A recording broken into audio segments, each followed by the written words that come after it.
இந்த படத்தை எப்படியாவது ஓட வச்சிடணும், ஒரு எதிர்ப்பு இருந்தால் தான் அந்த படம் ஓடும். ஓகே.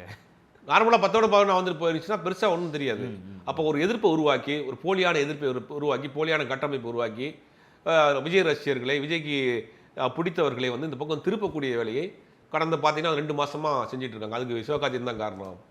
நன்றி கெட்ட ஒரு சிவகார்த்திகேயன் அப்படி இப்படின்னு ஒரு கதையை கட்டி ஒரு குரூப் வந்து இங்கே வேலையை அங்கே கொடுக்குற சில பிஸ்கட்ஸை வாங்கிட்டு இந்த வேலையை பண்ணிட்டு இருக்கிறாங்கன்னு வச்சுக்கோங்களேன். தொடர்ந்து பண்ணிட்டு இருக்காங்க அந்த வேலையை.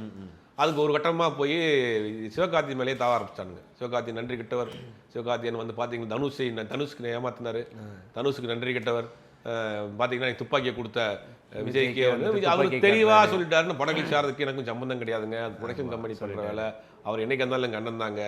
இல்லை அவன் நடிக்கிறான், அவன் பொய் சொல்கிறான் பொய் சொல்கிறான்